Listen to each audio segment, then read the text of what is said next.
Aujourd'hui, on reparle aussi du mariage de Meghan Markle et du prince Harry parce que depuis, un vin français se vend comme des petits pains.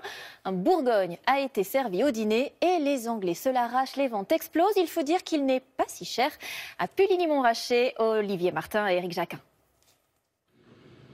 C'est l'un des vignobles les plus prestigieux de Bourgogne. Un terroir et un nom, Puligny-Montrachet, dont l'évocation fait rêver les connaisseurs de grands vins.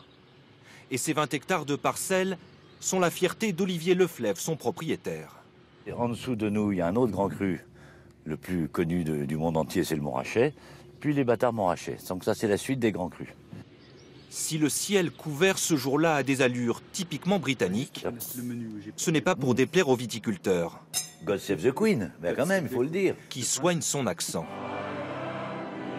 Car l'un de ces vins a été servi lors du mariage d'Harry et Meghan le 19 mai dernier. Les 600 convives qui ont participé à la réception ont pu déguster la cuvée 2015.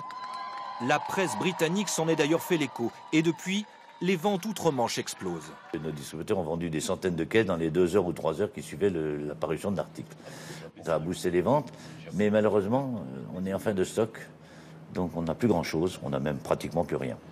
Le vin choisi par la couronne britannique est un vin d'entrée de gamme à 17 €, le moins cher proposé par le viticulteur, qui produit également de très grands crus, pouvant atteindre 300 € la bouteille. Vous connaissez en Angleterre la cuvée Bourgogne les Setilles? C'est le vin du mariage princier. Également propriétaire d'un restaurant, Olivier Leflèvre tient à servir ses dernières bouteilles à sa clientèle anglo-saxonne.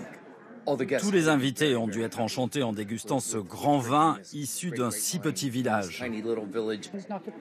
Ce n'est pas un premier cru, peu importe.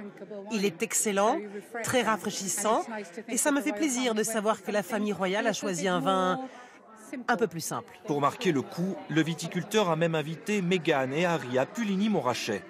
Le couple princier n'a pas encore fait savoir s'il viendrait visiter ces vignobles si prisés par les sujets de Sa Majesté.